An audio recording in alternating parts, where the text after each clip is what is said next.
So I'm just going to introduce our speaker and moderator, and she is so incredibly competent that she can both moderate and speak and probably do many other things at the same time.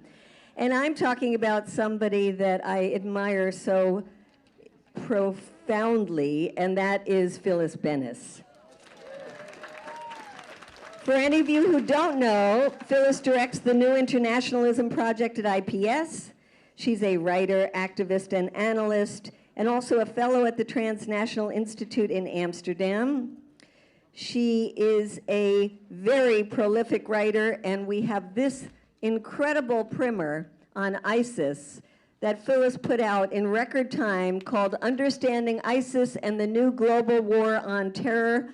We recommend highly that you buy it here at the Code Pink table, and maybe we can even snag Phyllis to sign some books. Yeah, that would be great. I want to speak just 1 second, not as Code Pink, but as Medea Benjamin, and that is that I am excited just by the momentum that Bernie Sanders has gathered. Except that some of us are a little disappointed on the foreign policy front. So when I start dreaming of what the foreign policy would be like for the 99%, it could be with Bernie Sanders in office, but only if he had Phyllis Bennis as Secretary of State.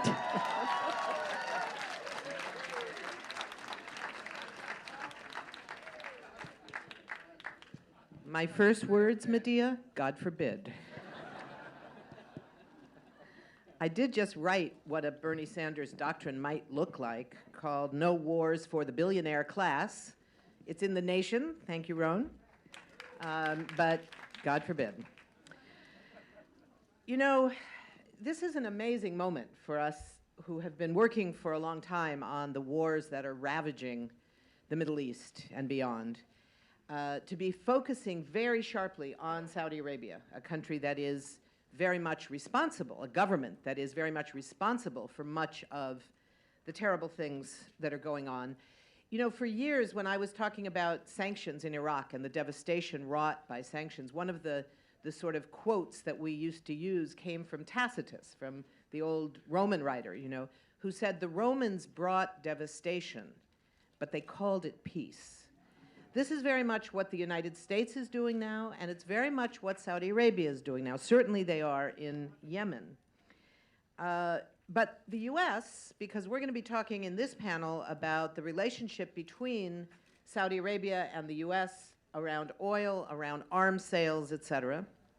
And I think what's important is for us to keep in mind all the time as we think about the particularities of the moment, to remember that the U.S. has been at war with terrorism, as they like to put it, for almost 15 years. And terrorism is doing just fine. Terrorism is doing just fine. It's people and cities and nations that are being destroyed by these wars, not terrorism. And the terrorism can rely on Saudi funding and Saudi fueling of the antagonisms and the inspiration. There's a whole lot of things that terrorism can look to Saudi Arabia for. So if we're serious about fighting terrorism, and I think we should be, it's an issue for not as much for us, but for many people around the world, it's a serious issue. We need to look very carefully at what we are doing in the partnership that our government maintains with this absolute monarchy in Riyadh. Now, I'm going to speak briefly now and then introduce our other brilliant speakers. And I thought what I would do first is sort of lay out a bit of a timeline of U.S. Saudi relations. Sort of what does it look like and when did it start and why, just to kind of get us all on the same page, if you will. So 1932, it goes back much further, obviously, but I'm going to jump ahead a lot. 1932, Saudi Arabia becomes an independent state. This is in the period after World War I, after the collapse of the Ottoman Empire. Already, U.S. oil companies were involved in explorations of oil in Saudi Arabia. But only 1 year after independence, in 1933, the first official oil concession from the new state is given to Standard Oil of California in the creation of Aramco, what was called Saudi Aramco. It was made up of a consortium of 4 U.S.-based oil companies. Then a few years later, 1945, after World War II, you have the famous meeting between FDR and then King Saud. They meet on a warship near the Suez Canal, where the great pledge is made that amounts, it's technical how they word it, but the essence of it is a quid pro quo. We'll guarantee access to oil, although it wasn't only about access, it was more about control. And you will provide protection, whether that means arms or sending troops, nuclear weapons. Nobody really knew at the moment what it was going to look like, but we will keep you under some kind of a military umbrella. You will give us all the oil that we need. Remember, this is in the context of the Cold War. So the context is all about anti-communism. It's all about keeping the Soviet Union out of this oil-rich territory, keeping the Soviet Union out of the strategic Middle East as much as possible. Then you move forward a couple of years, the Truman Doctrine emerges, containment. Looking around the room, I'm seeing a lot of people here will remember containment. The rest of you learn about it in school, and don't complain that you don't remember it. Containment becomes the basis for U.S. foreign policy for a very long time, supposedly just towards the Soviet Union, but of course it plays out. The Cold War is cold towards the Soviets, but it's way hot in other parts of the world. So that includes providing economic aid to, officially it's first about Greece and Turkey, but it goes way beyond that. And then the creation of NATO is the military side of that. So that's going to challenge the Soviet Union. And then we have Eisenhower with his doctrine coming out more explicitly against Arab nationalism, and the relationship with Saudi Arabia becomes key to that, because the Saudi monarchies, the last thing they want to hear about is Arab nationalism, because that implies a certain kind of, it wasn't always, but it implies a certain kind of collapsing microphones. I'm not good at bolt tightening. You can tighten the bolt. The other side? It's okay, keep speaking. Okay. So the question of how the Arab nationalism concept is going to be challenged has everything to do with supporting absolute monarchies who stand opposed to Arab nationalism, which has a kind of democratic core to it. Again, not always appropriate, but that was envisioned. And in fact, Eisenhower has a great quote where he says that the U.S. should do everything possible to stress the, quote, holy war aspect of what the U.S. does in the Middle East. Prescient, very, very prescient, President Eisenhower. And then we have, of course, the Nixon Doctrine, 1969, when he talked about Vietnamization. But Vietnamization wasn't only for Vietnam, as we now know. It also had to do with changing the color of the corpses in other wars, as well as Vietnam. And we see that playing out even today. It included aid to Iran and to Saudi Arabia. This is now emerging as part of a kind of triplet of U.S. allies in the region. You have Saudi Arabia, you have Iran under the Shah, and you have Israel. Those are the three that are the three components of U.S. strategic allies in the region. Jump ahead 10 years, 1978, 79, you now have the Iranian Revolution, and suddenly the Shah of Iran is no more. And this reliance of the U.S. on Iran is one of its three triplets. They don't get to do that anymore. So suddenly, that's happening at the same time as the Soviet intervention in Afghanistan, and everything around the Soviet role, the Cold War in the Middle East, is heating up very, very fast. There's a lot of regional shifts underway. In 1980, just right after the Iranian Revolution, you have the full nationalization of Saudi Aramco. It's no longer run officially by outside oil companies. Now it's officially all held by Saudi money itself. The same year, you have the Carter Doctrine. Now, the Carter Doctrine, I think we've heard about earlier. We'll hear about it again. The Carter Doctrine said very deliberately that what resources lie under the sands of the Middle East are ours, and anyone who interferes with them will do so at their peril. It was a direct threat to the Soviet Union, but it also had a lot to do with the internal stuff in the region. It didn't belong to the people who lived on that sand. It belonged to us. And so that was the basis of the Carter Doctrine. He created what was first called the Rapid Deployment Force, brought back draft registration, and the RDF, the Rapid Deployment Force, soon morphed into what we now know as Central Command. So all of this is going on within a very, very short time. The GCC is created, the Gulf Cooperation Council, in 1981, just a year later, to group all these little absolute monarchies, all these little petrostates around the around Saudi Arabia, little slip there, around Saudi Arabia to oppose the Soviet Union with the backing of the United States. And then you have the end, officially, of this Israel, Saudi, Iran triplet. It's gone. And the Iran-Saudi competition begins. Competition as both regional, who's going to be the regional hegemon? That means who's going to produce more oil, who's going to have more influence in OPEC, who's going to have a bigger military, and some of it is religious and sectarian as well. And then you have the reality that U.S. support for Saudi Arabia has always linked the issues of oil and the issues of military support and arms. So why is Saudi Arabia, who doesn't usually go to war directly all around the world, this Yemen is kind of an exception at the moment. Bahrain was really a police action carried out by incredibly repressive soldiers. But the Saudis were not mostly actually going to war with our weapons. So why was that such an important relationship?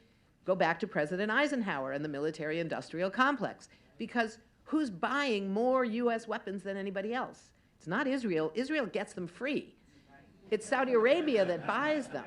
So we go, you know, the most recent one just 3 years ago was the $60 billion arms deal, the biggest arms deal in history.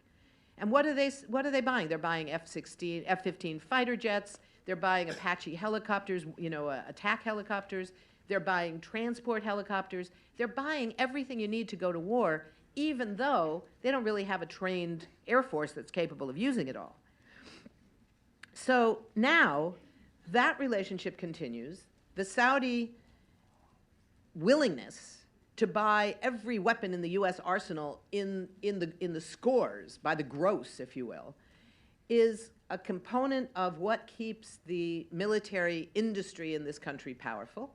It's one of the things that the Pentagon wants to rely on when they want to build bases, because it's not only about oil, it's about the expansion of U.S. power. The bases that are scattered throughout Saudi Arabia, throughout the whole Middle East region, is all about allowing the U.S. to project its own power. So we have this moment when Saudi Arabia is now at the core of the so-called war on terror, except they're kind of on the other side, even though for the U.S. government they're our closest ally. So that's the contradiction, the set of contradictions that we face. And I want to end with a fascinating quote in an article that just came out yesterday from the great Chaz Freeman, who many of you know his work, one of the great analysts of the Middle East. And he said this. He said, "The United States has now been engaged in a Cold War with Iran for 37 years. It has conducted various levels of hot wars in Iraq for 26 years. It has been in combat in Afghanistan for 15 years. Americans have bombed Somalia for 15, Libya for 5, and Syria for 1.5 years. One war has led to another. None has yielded any positive result, and none shows any signs of doing so. The same might be said for the wars of others we Americans subsidize and supply. Israel's wars to subdue the Palestinians and deter other Arabs from challenging its ongoing dispossession of them are now 68 years old and counting. U.S. drones have been killing Yemenis for 14 years, Pakistanis for 12, and Somalis for 9. Saudi Arabia's bloody effort to reinstall an ousted government in Yemen is almost a year old. In none of these wars is there an end in sight." Thank you, Chaz Freeman. So, having said the background to how we got here to this relationship, let's now look at what is the nature of that relationship. So first up, talking about the U.S. Saudi relationship politically, directly, is Raed Jarrar, an old friend who just barely made it in because his train was late. We won't hold him responsible, although I might later. Raed is the government relations manager for the AFSC, for the American Friends Service Committee, based here in D.C. He was born in Iraq, as many of you know, from his long years of anti-war work from the very earliest stages of the Iraq War. He was raised in Jordan, Saudi Arabia, and Iraq, and is widely recognized as an expert on political, social, and economic developments across the Middle East. Raed.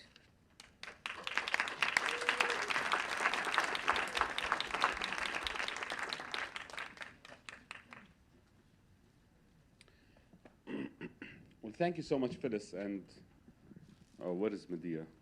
Can deal with this thing.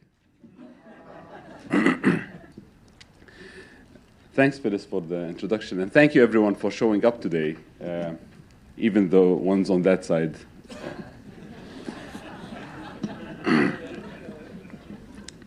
I work with the American Friends Service Committee. It's a Quaker organization that has been operational in the Middle East since the 1940s. And as Phyllis mentioned, I am from the Middle East originally. I'm half Iraqi and half Palestinian. I grew up in Jordan and Iraq and in Saudi Arabia as well. I lived in Saudi Arabia as a child. And I have family living in Saudi Arabia and in Iran and in other parts of the Middle East. So I had like first-hand experiences there, and I was very critical of the Saudi government before it became fashionable to be critical of them. I will talk a little bit about AFSC's work regarding U.S. relationships from a regional perspective. Saudi Arabia is not, does not exist in a vacuum. It exists in a troubled region that the U.S. has a very long history of intervention there. So the U.S. role in the Middle East at large has been a part of the problem historically. And that is whether the U.S. Supported oppressive regimes or whether the U.S. Interfered indirectly by giving and selling weapons to those regimes, or whether the U.S. interfered directly in the region. Usually we have been one of the forces of destabilization and death and destruction in the Middle East. And I think the image of the United States in the Middle East was negative historically because of its alliance with dictators and the Israeli occupation, but it deteriorated even more since 2003. Now, when it comes to U.S. Saudi relationships, when I think about it, I always think about it within that context of a regional policy. So the same way that AFSC and myself have been promoting a regional-wide arms embargo, we have been calling on the Obama administration to cut its arms sales to Saudi Arabia. Not because we hate Saudi Arabia in particular, because they are Saudis, but because of their actions. And there is existing U.S. law that prohibits the U.S. from selling weapons to countries that would use these weapons for violations of human rights. There are other laws that would prohibit the U.S. from giving military aid to countries that violate human rights. And we've been promoting both. You know, when we talk about Israel or Egypt or Saudi Arabia or other human rights abusers in the region, the U.S. has this responsibility to deal with our role. You know, so we're not talking about issues of improving governance in Saudi Arabia. It's true, there is oppression and there are issues with women and minorities and LGBT communities almost in every country in the Middle East. And the U.S. maybe somehow can play a positive role. You know, we usually say that we would, we never do. But maybe we can play a role in supporting democracy and human rights in some of these countries. And I am interested in that.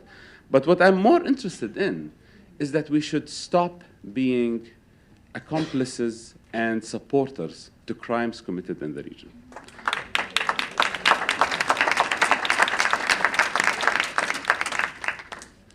So when a Palestinian kid is killed in the West Bank, that is bad.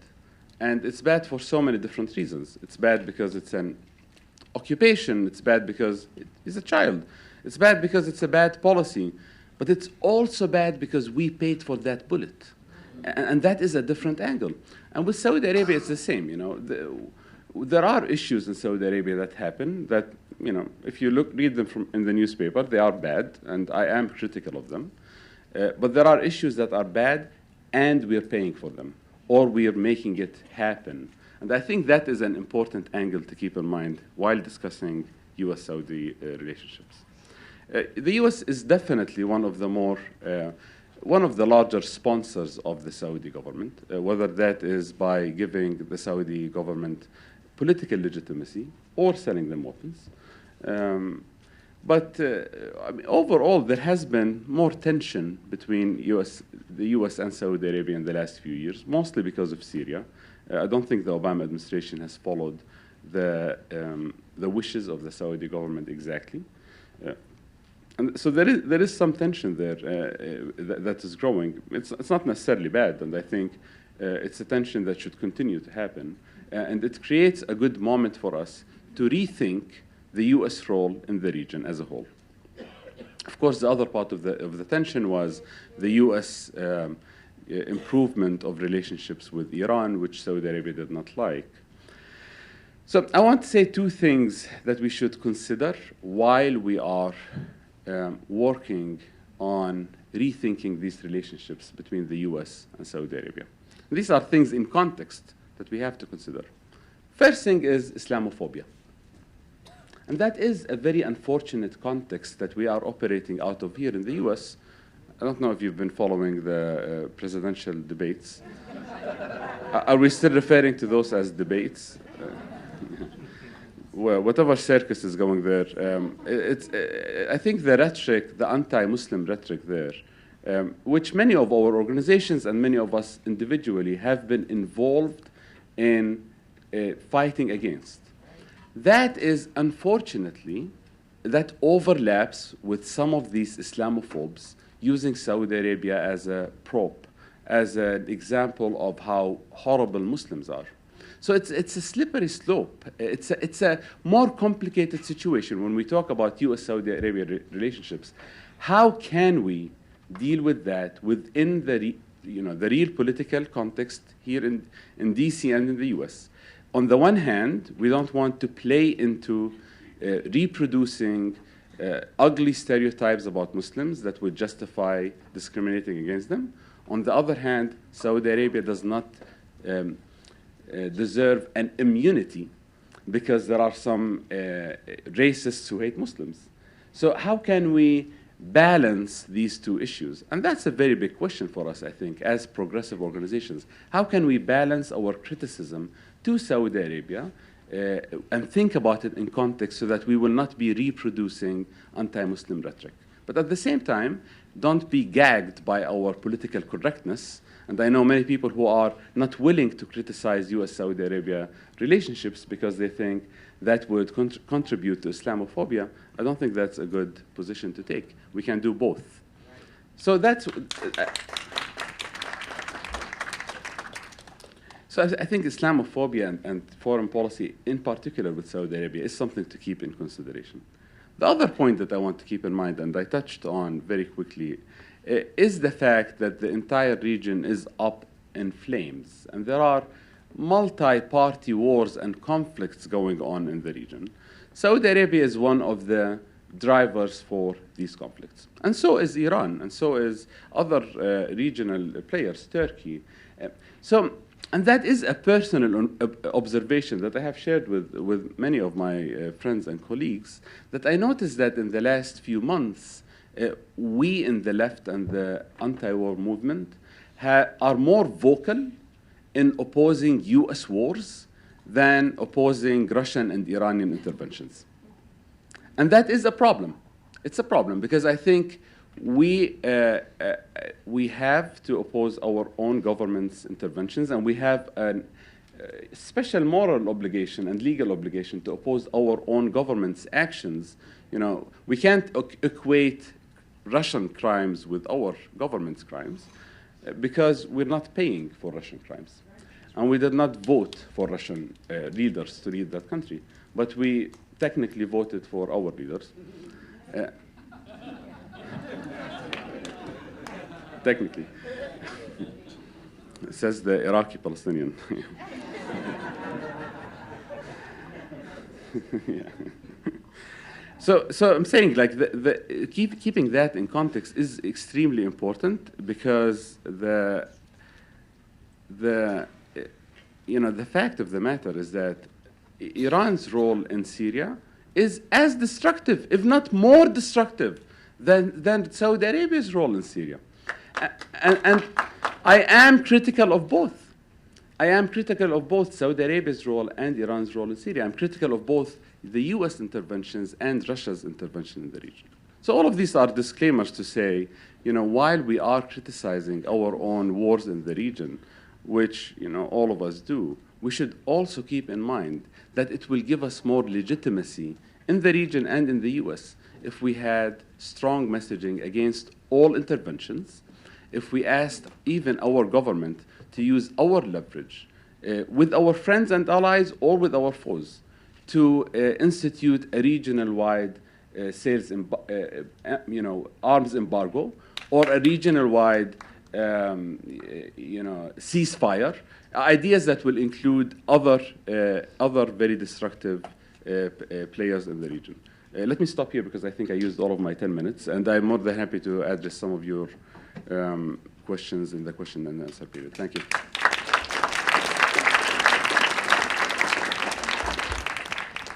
Thanks, Raed. This is great. Before we go on, I just want you all to take a look around and look at this packed room, most of you having been here all day long. And let's have a real thanks to Code Pink for pulling this together with a lot of organizations. But this is really a tribute to some great organizing. And I want to thank everybody for sticking it out and realizing how important these issues are. Our next speaker is my old buddy, Bill Hartung, who's with us as the director of the Arms and Security Project of the Center for International Policy. He was a senior research fellow at the New American Foundation's American Strategy Program, and he's the former director of Arms Trade Resource Center at the World Policy Institute, which is when I think I first came across Bill's work. He's a great colleague of many of us at IPS, and we've relied on him for many things. He specializes in weapons proliferation, especially, I'm glad to say, U.S. weapons proliferation, but not only, military spending, and alternative approaches to national security strategy. He's also the author of a number of books, including Prophets of War, this particular one, P-R-O-P-H-E-T-S, not the F-I-T-S one, Lockheed Martin and Making of the Military-Industrial Complex. Bill.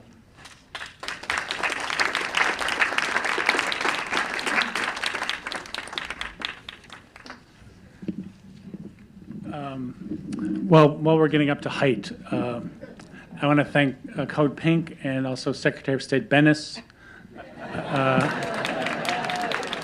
Let's do that.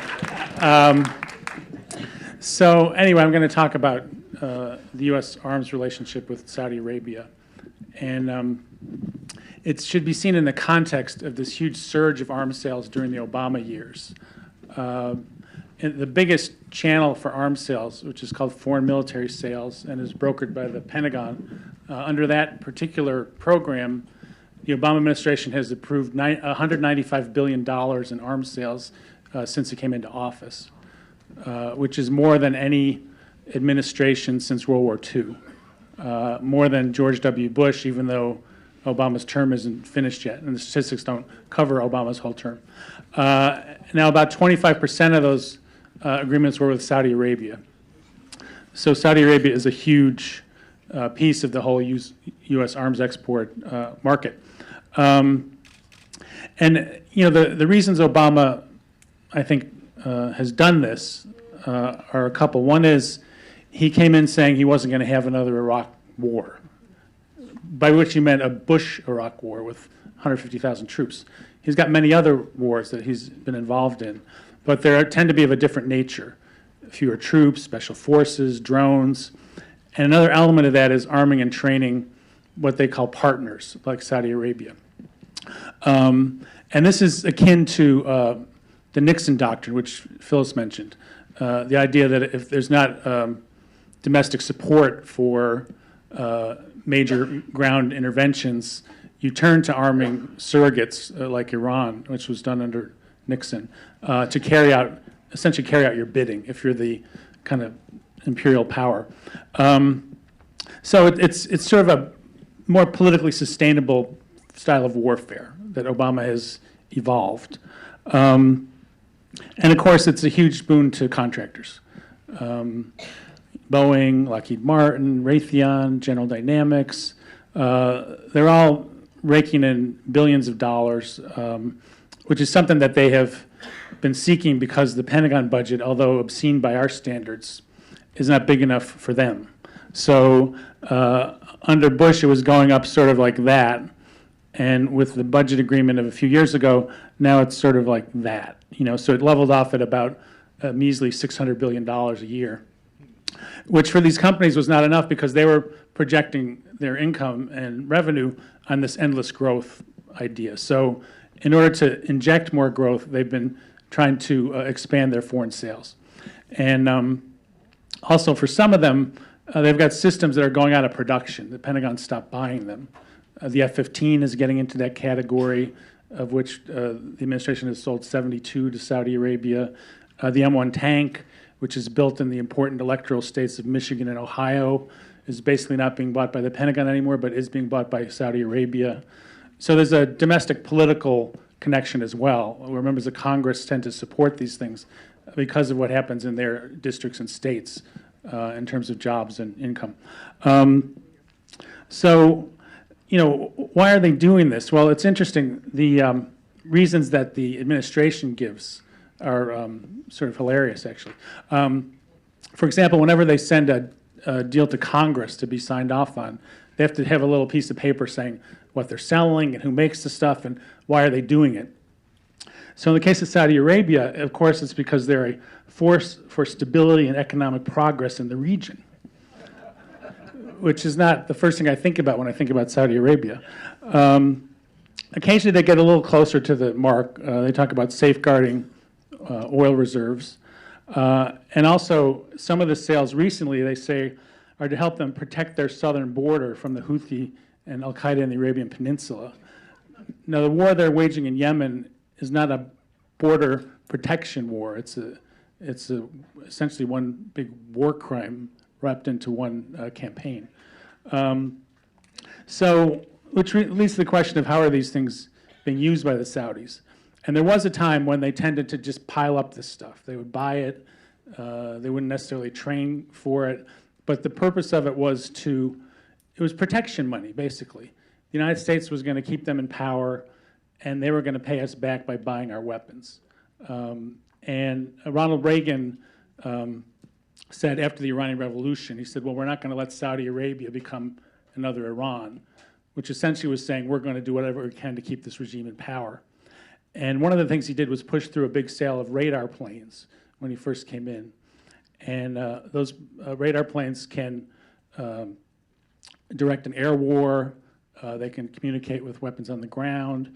And basically that sale was all turned into kind of a rationale to build U.S.-friendly military bases, U.S.-friendly communications, and this aircraft itself. So should the U.S. want to intervene in the region, Saudi would be a well-established friendly platform to do that. So instead of having to have troops in Saudi Arabia, they had a base that was ready to go if they decided they needed to send troops there. So in Yemen, there's been at least 6,000 civilians killed, most of them from the Saudi-led air campaign. They've bombed hospitals, they've bombed markets, they've bombed water supply systems, and they've used cluster bombs, which are banned under international law, but unfortunately neither the United States nor Saudi Arabia have signed up to that treaty. But they've used them in civilian areas, and both Human Rights Watch and Amnesty International have said that they're basically possible war crimes. And given that they're supplied by the United States, that means our government is complicit in those war crimes.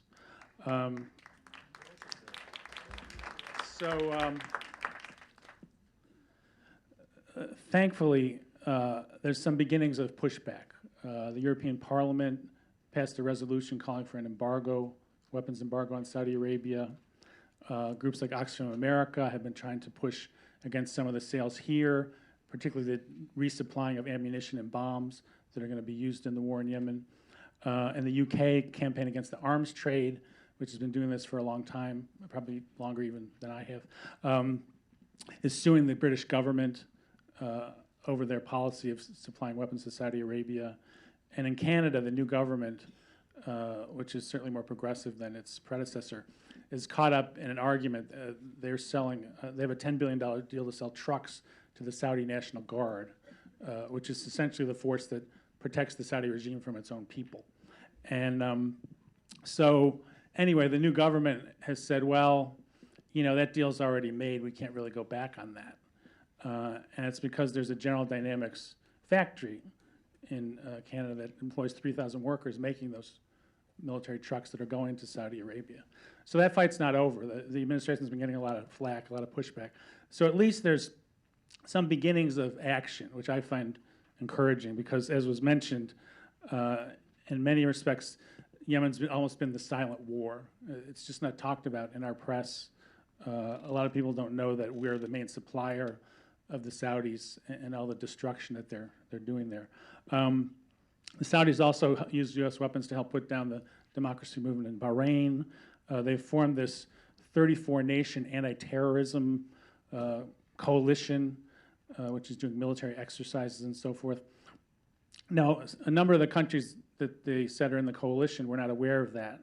So it's not clear how powerful a coalition it's going to be, but it's indicative of the Saudis kind of shifting towards more militarized, assertively and openly militarized foreign policy.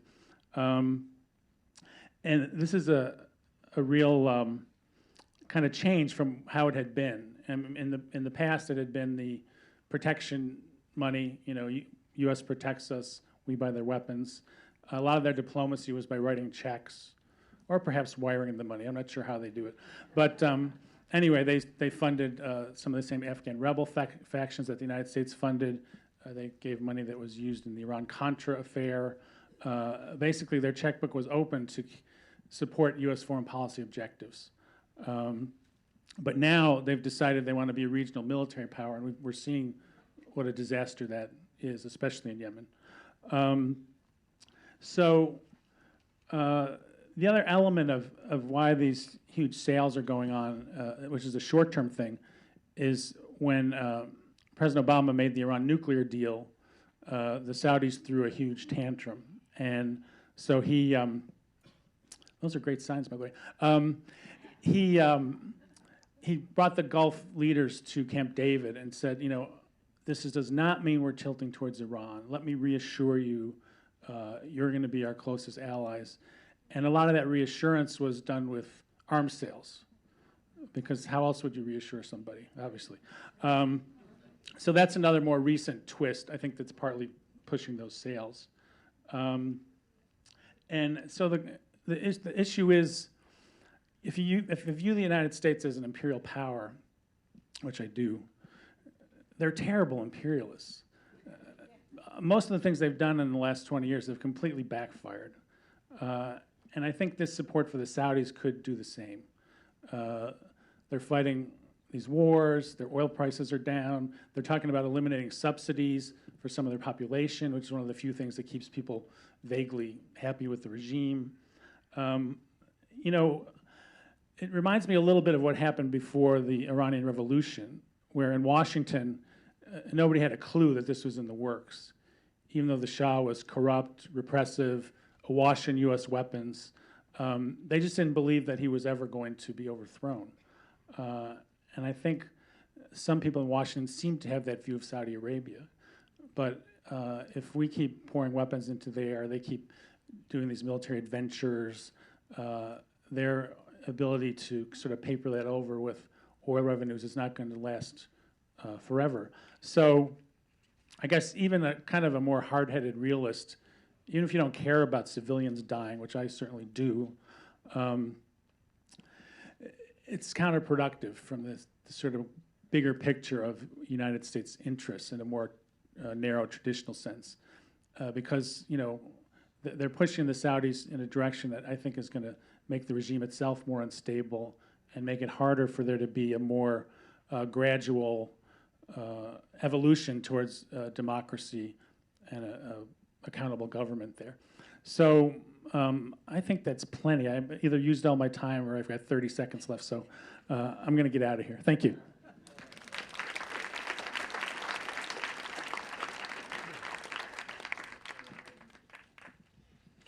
Thank you, Bill. That was great. That's sort of one part of the equation, the arms part.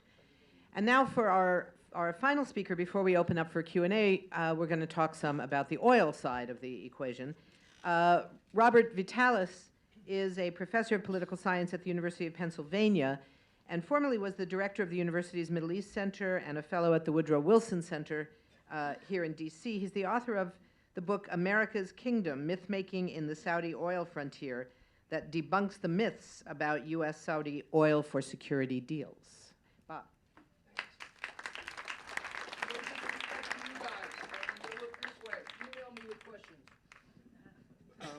So look, we have a long road ahead, and I have only 10 minutes to get a point across. So here it is. Our strange ideas about something called oil get in the way of understanding the U.S.-Saudi relationship. I know this seems counterintuitive. To the left and progressives, oil is what it is always about. But this is to imbue oil with remarkable, seemingly magical powers. I call this take on the world oilcraft. That is, it's something like witchcraft. Okay? So let's start with the most common idea about the nature of this relationship. As the Atlantic magazine put it recently, it is because of our need for oil that we are basically stuck with Saudi Arabia. Or as the old cliche, many of you will remember it, has it, they have us over a barrel. This idea of dependency on the kingdom leads many to advocate energy independence and so forth, and to the false belief that as the dependency lessens, we are freer to call the Saudis on their human rights abuses. Thus, that's Andrew Bacevich's line, right? He says, the military force the U.S. once deployed to secure its supply of cheap oil is now unnecessary. Cheap being a strange idea indeed. Anyway, let's call this the nationalist perspective.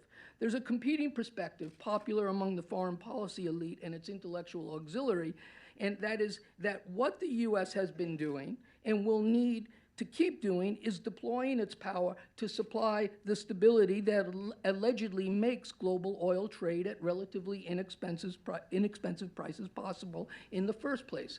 The United States is securing the oil trade, given the myriad imagined potential sources of disruption to the lifeblood of advanced and developing capital industrial societies. As every president since Nixon, we've heard, has argued, our efforts are aimed at securing the uninterrupted access to oil. Mind you, the cost of this deployment exceeds by an order of magnitude in any year the total of all U.S. imports, and also exceeds the cost of all imports by all importing countries. We're spending more on the Gulf defense than everyone is spending on oil. Now, then there are the views of I would have to say this, a minuscule minority in the U.S., although probably one overrepresented in this auditorium, that behind the rhetoric of access, the United States really either seeks to gain, or it now exercises, or it is struggling to preserve its control of Middle East oil resources, for which appliant Saudi leadership is its proxy. The control is in turn a chief means by which the United States maintains global political and economic dominance, we're told, or what some like to call hegemony and get fancy. Here's the problem. These theorists and activists presume what needs demonstrating. What does control of oil mean? And importantly, how does this hidden, and in some versions not so hidden, power operate? Those who have sought to do so, to actually define that and demonstrate it empirically, have invariably come up empty-handed. I've concluded that its materiality is a mirage. So what I would like to do is provide you with 3 axioms, shortcuts if you will, that will permit you to sidestep the cant, what some might call theory, and what others call the conventional wisdom, believed in and repeated despite the implausibility and the lack of supporting evidence, usually at the service of one or another political or ideological project. So the first axiom, in a global market filled with buyers and sellers, everyone has access. Markets secure access without the need of force. What about the boogeyman that some country might cut off our oil? Producers can't target a specific country without shutting down production to all countries. And no state has ever opted to keep all its oil in the ground rather than sell it for the goods, services, prisons, palaces, weapons, and so on that it buys. This axiom's truth was demonstrated by the failure of the so-called Arab boycott of 1973, while today, oil is traded on what is for all practical purposes a single integrated world market. Thus, and here's the second axiom, the putative threats to oil price and supply that ostensibly motivate U.S. force projection are either not compelling or else cannot be dealt with efficiently by military power. This was true for the 1940s and 1970s and for the British government in the 1910s as it is today. I would direct you to the book by MIT's Barry Posen, Restraint, a New Foundation for U.S. Grand Strategy. Posen is an analyst I almost like as much as Bill Hartung and his colleague Carl Canetta. In Restraint, Posen calls for a radical rethinking of America's, quote, unnecessary, counterproductive, costly, and wasteful global spanning strategic posture and military force structure. This is a Pentagon advisor and consultant. And where should we do that? Everywhere, in Europe, Asia, and the Persian Gulf, including, and I'm emphasizing this for you in your campaign, any effort now or in the future to preserve the current Saudi government in power. Here's a Pentagon military analyst telling you that if you care about oil and national security, you don't need the Saudis. It's irrelevant. The Saudis do lots for various U.S. interests, but guess what? They sell oil to the highest bidders at the price of the day, the same as all other producers. How do we know this? Consider the third axiom. Oil prices co-vary with the price of all other primary commodities. Let me repeat this. Oil prices co-vary with the price of all other primary commodities. Now, some of you may believe different, or will have read stories in the newspapers, or will hear someone at this event, perhaps, talking about the machinations of the Saudis, the Russians, and so forth, acting to depress oil prices. Otherwise, we'd be paying more for gas right now, right? The details of all those stories differ. Here's the problem. Prices are down for every other commodity, primary commodity as well. Fitted to a curve, you will see that they track one another quite closely.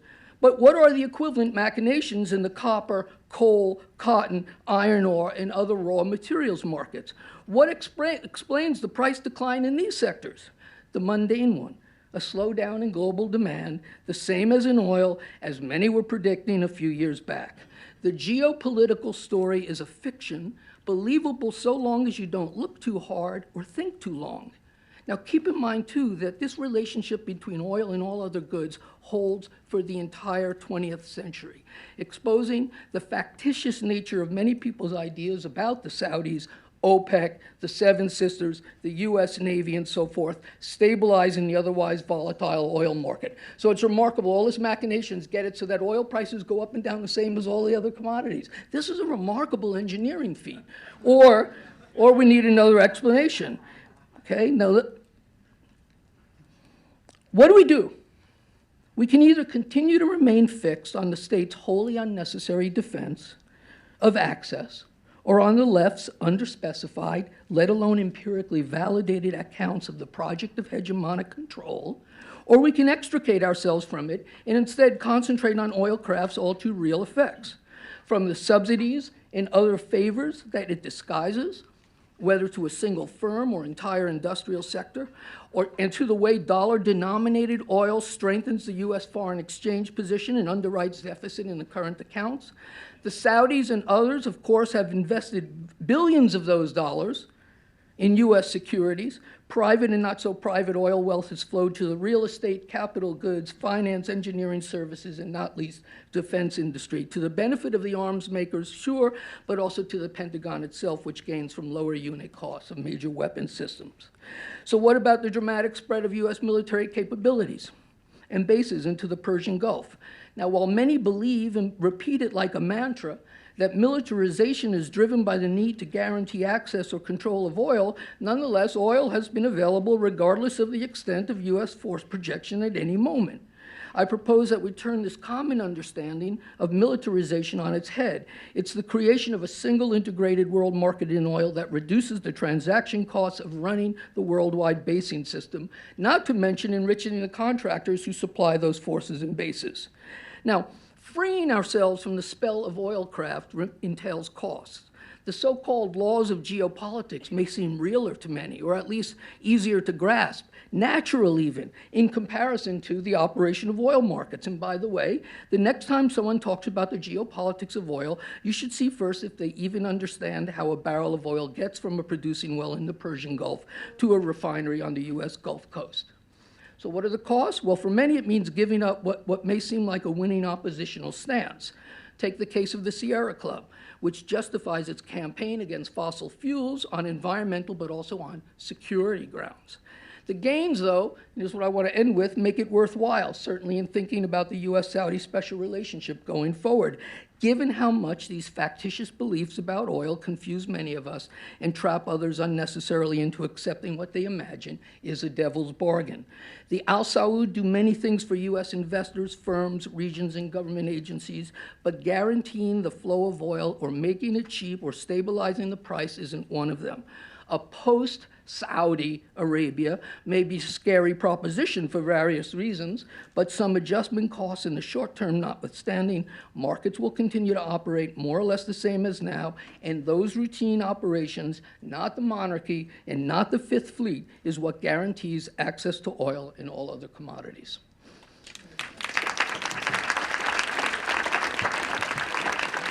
Thanks, Bob. A very different approach than a lot of us here. That's true. I think that most of us don't sort of come to this with the sense that this is all about access, not least because I think since 2010, the U.S. has actually imported, in the small amount that it imports these days, has imported more from Africa as a region than from all of the Middle East together as a region. But I think that the question of the role, the use of oil as an excuse for wars remains, and we cannot be in a position of leaving out that argument when we're trying to stop wars that we understand are not making us more energy secure or environmentally secure or safe in any way. But this is a very useful set of new information, I think, for many of us. So we have about 15 minutes. So we have time for some questions. What I'm going to do is take 3 at a time. And I, having been sitting over there, I'm going to privilege that side of the room. So you tall people, go away so I can see. And we'll take 3 questions at a time, and do make them questions. So, far back. Red sweater, yes. All right, check. Okay. My question is for Mr. Jarrar. Do you think that perhaps you find yourself, and you find the rest of us, trying to fall into the trap of trying to have it both ways? You were referring to the desire to be able to oppose Saudi policies without becoming quote-unquote Islamophobic. And that seems reasonable, except you yourself seem to dip into the political correctness you oppose when you use the term racism to refer to criticism of religion. And those are 2 separate things. And doesn't it become a very serious fallacy and potentially a very problematic one to assume that one choice, religiosity, is somehow immutable in the same way as race or sexual orientation or gender identity or disability or something like that? I mean, religion, just like any other ideology, is fair game, is it not? Okay, thanks. Yeah, in the middle. Yep. Speak into your mic. You have to press the button until it turns green. Okay. Sally Jones from... Or turn on the mic. Sally Jones from Peace Action. We're one of the co-sponsors. And Phyllis, thank you for everything. I have a question. Is the change in the monarchy in Saudi Arabia have anything to do with the increased arms sales? And I don't know if anybody's really addressed that. Thank you. Last question from here, yes. Hi, this question is addressed to the entire panel. This was an amazing panel. Thank you so much, and thank you, Code Pink. My question is... Speak very close into the mic. Okay, if we cut off or downgrade relations with the Saudis, who would replace them as our so-called strategic, reliable partner in the region? Or would the other option, and this is also a question, be that we could somehow exert pressure on them to liberalize their institutions to international standards? And yeah. Thank you. Raed, why don't you take the first question, and then we'll divide up the others among all of us. What first? The question was I thought it was a comment. Well, I think if you want to respond to it, I mean, it was a comment within a question. I mean, I hear the point. I don't have any further. No? Okay, that's fine. But I can touch on the last question. And this is one of the issues that we deal with usually with suggestions for improving or changing U.S. policy. I mean, I think we need a deeper change than just shifting who is our puppet in the region. And that's usually what we usually do. We end up choosing who would serve as our agent in the Middle East or our agent in Latin America. And it's not really about who would play that role, but it is about how do we shift the U.S. engagement in the Middle East to a different theme. Maybe a theme that would look at our interest and local interests differently, have the U.S. role and engagement differently. So I wouldn't say that rethinking Saudi Arabia, the relationship with Saudi Arabia, would include us nominating another oppressive government to be our representative in the region. Do either of you want to take on either one of the other two? Bill? Well, there is a question about whether the surge in arms sales was related to the change of leadership in Saudi Arabia. The biggest deals that Phyllis talked about, the $60 billion, were approved back in 2010.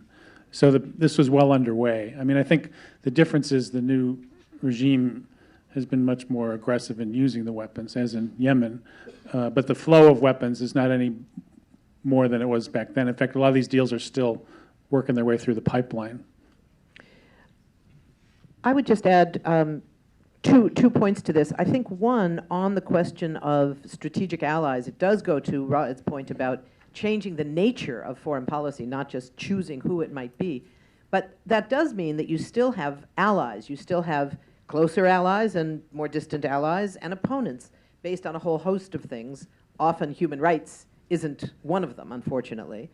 But it does seem that if we look at the potential impact of the Iran deal, for instance, the possibility of a grand bargain between the U.S. and Iran that's been talked about way before the current crisis could lead to a different set of relationships if it's not going to be the kind of officially strategic relationship that the U.S. has always sort of bragged about with Saudi Arabia all these years, but in fact, a more normalized relationship with Iran could begin to play the role of a new kind of U.S. role in the region as a whole.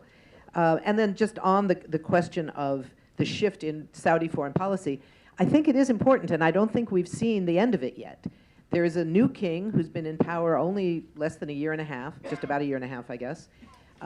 He is widely seen as not being in complete control individually of the kingdom's stuff, and he's appointed his son as the new deputy crown prince and the head of both the economy and the military.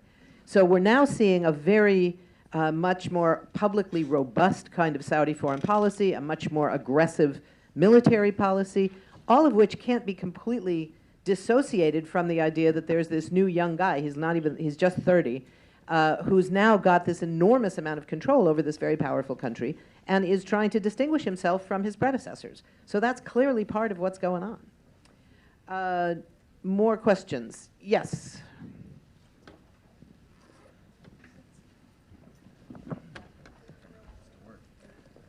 Yes. No, I thank you for the, I mean, clearly oil and weapon sales are keys in the U.S. Saudi relationship, but are you not emphasizing enough the petrodollar recycling as an important factor? And in considering that, for example, Saudi Arabia has been very loyal to the U.S. dollar, and since the 1970s, the rial has been pegged at 3.75 to the dollar, which has been a tremendous support to dollar stability. And that's one of many things, but isn't that something that's even more important that could explain the U.S. Considering Saudi Arabia to be a sacred pillar of policy in the Middle East? Thank you. Yes. in regards to the lack of criticism on the part of the left, to a certain degree, of Russia, my concern has been that because of what we have done in Iraq and Afghanistan, it's hypocrisy on our part to criticize any other country. And it's also my understanding that the Obama administration, particularly when Hillary was Secretary of State, refused to talk to Iran and Russia, whereas Sanders has said he'll talk to everyone. We don't seem to have a diplomatic option. Thank you. One more question, and then, yeah. All of the panelists, could you talk about the arming of ISIS, directly or indirectly? How are they getting their weapons? And also, with respect to the emergence of a neo-Ottomanism and Saudi Arabia and Iran, is that part of the grand plan to have those three countries dominate the Middle East? Thank you. Bob, do you want to take the first one on the petrodollar question? Sure. I thought I had talked about petrodollar, so let me emphasize that this is a key aspect of the relationship, but is not something about getting oil imports or controlling it, et cetera. So let me elaborate on that for just a second.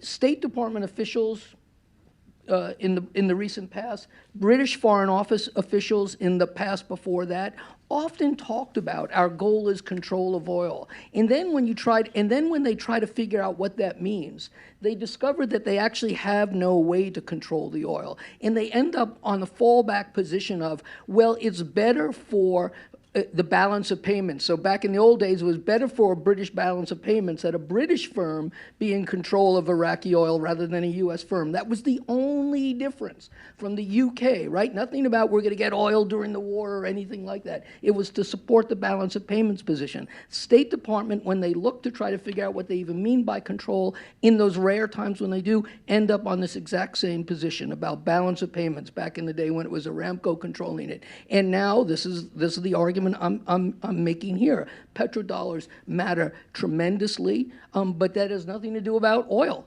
if you want. Thanks. On the question of hypocrisy and Russia, Raed, do you want that one?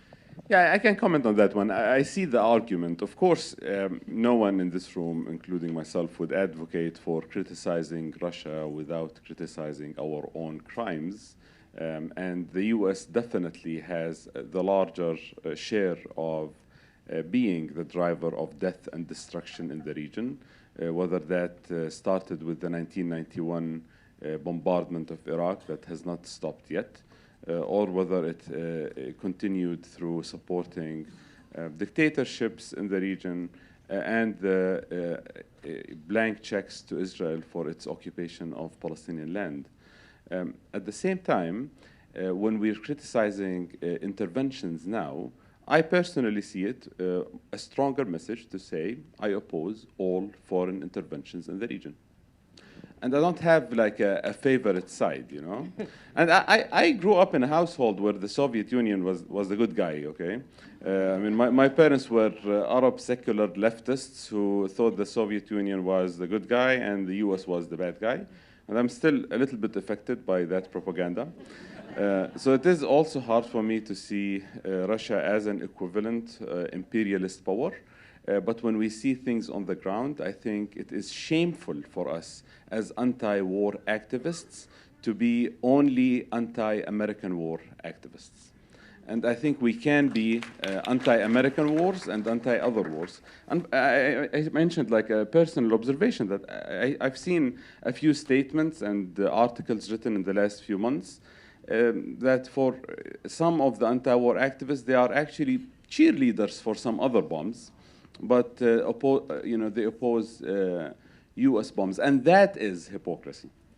So I think, criticizing direct interventions by the U.S. or Russia are important, and criticizing indirect interventions as well by Saudi Arabia and Iran and by other countries is important. But for us as an anti-war movement, we need a clear messaging regarding the Middle East. And that clear messaging should be, we're opposed to all interventions, and we realize our responsibility as U.S. citizens and taxpayers to hold our government responsible first.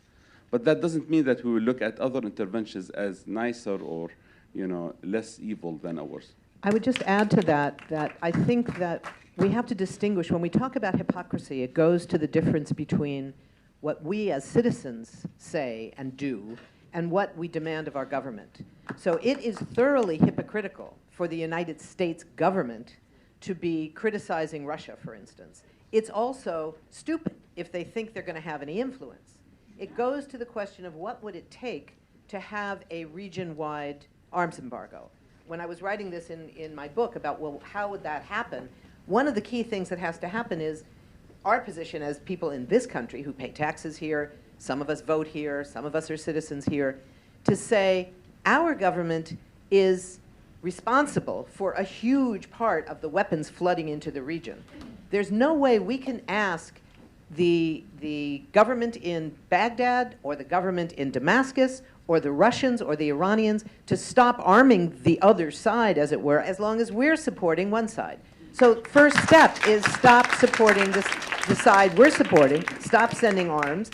Then you have the right to say, and by the way, we want a region-wide embargo. But that still is different from what we say as citizens. As long as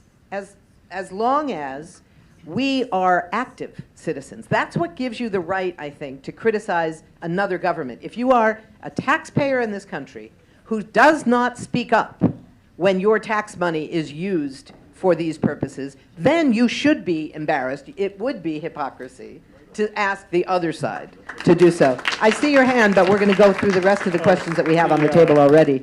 On the question of the arming of ISIS, Bill, do you want to take that one? Yeah, and you should add, too, if you'd like. Well, some of the weapons are U.S. weapons that they captured from the Iraqi armed forces, a significant amount, a lot of military trucks and significant equipment that they're turning into, suicide bomb trucks and so forth.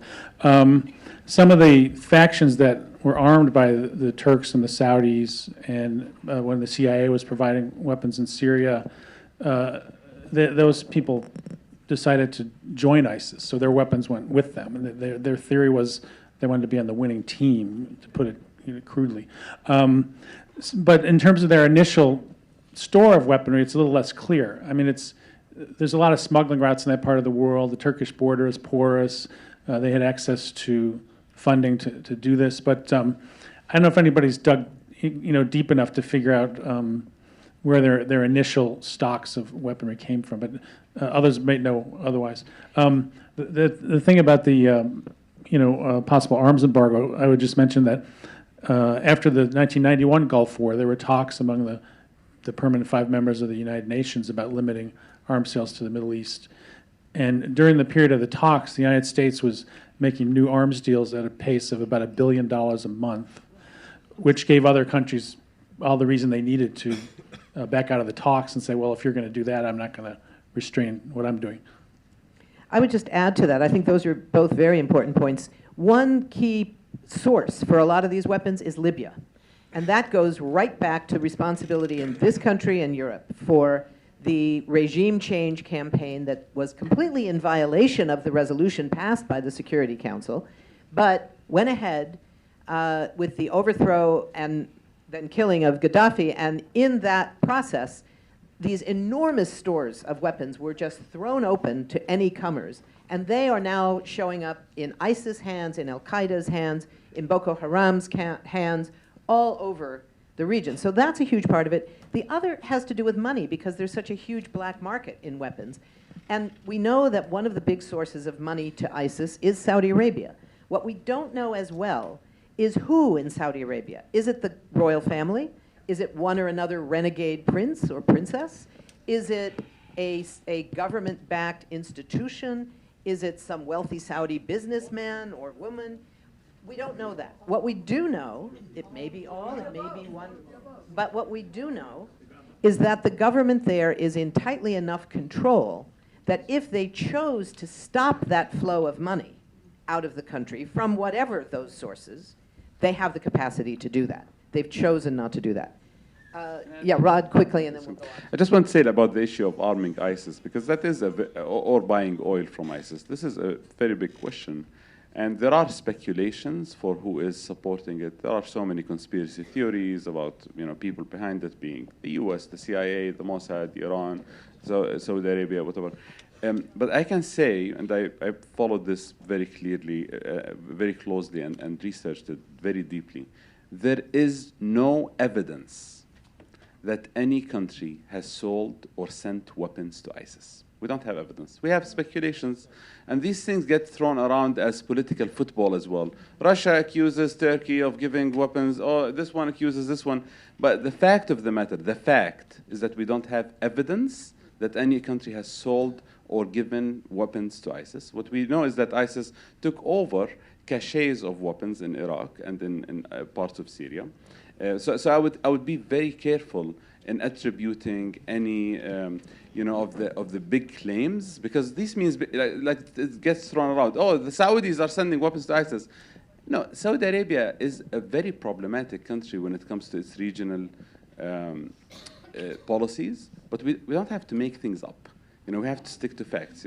And so we don't really have evidence when it comes to who is sending weapons to them. It seems like it's self-financing and getting weapons from inside Iraq and Syria. We have time for, I think, just 2 more questions. Yeah. You've got to use a mic. Sorry. Hold on. There's no mic yet. I don't disagree with anything that's been said except for one thing, and that was that we shouldn't be concerned about terrorism on our own territory. The fact is that it's here all the time. The incarceration of all of the people in our country, the incarceration rate, we've privatized prisons. Basically, we actually do terrorism in a slightly different way. If you have a question, let's finish up. Thanks. I don't think anybody here said that terrorism in lots of forms doesn't exist here. But thank you for reminding us of that. Yeah. Use your mic. Hi, I need a clarifying question, maybe for myself. For Professor... Sorry.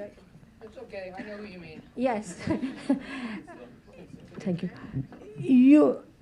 Is it okay to put what you said about petrodollar in the context of historical context, that originally when Saudi Arabia, when the U.S. hegemony started, was the oil and the need for oil, and there was not so much of it, and the world was not the way it was. But now we have got at a stage in capitalist development that finance has taken over, and industry doesn't exist. As we see, the United States is saturated, is on toward its downfall. So is it possible to look at it that way and say petrodollar in terms of investment and profit and all that is working? Because we know that, for example, finance capital about 8 years ago destroyed the whole world. Thanks. Thank you. One more question, I think. Yeah. Use your mic. I have a question just on this discussion of a grand bargain and sort of also put together with what is or isn't provable. The first part about the grand bargain is, I guess I have a question about how that would affect the ability of the countries in the region to have national integrity on their own without dividing them up once again, as the world has done over and over in that region. And the other question I had was, now I forgot, the second piece. Okay, we'll go with just the one. But at any rate, I think we need to consider also when we're making our decisions the ability of the people in the region to resolve their own problems as opposed to enforcing it. This is my second question. No, we're going to only have time for one because we just said 2 questions. We have one from somebody else. Sorry. Okay. quick answers on the petrodollars thing first. Historical difference historically. We're in a different era, yes. That's fine. Petrodollars are only an invention of the late 70s and into the 80s, so that's when that starts to emerge as an issue. Okay, on the grand bargain question, I raised that one. I think that we do need an entirely different kind of foreign policy, not only in the Middle East, but around the world, and it's one that doesn't depend on using allies and alliances to divide and conquer other countries. If that happens, we can have grand bargains with lots of different countries, and it won't lead to the kind of division that you were asking about. Thank you all, stimulating questions, and thanks to a great panel.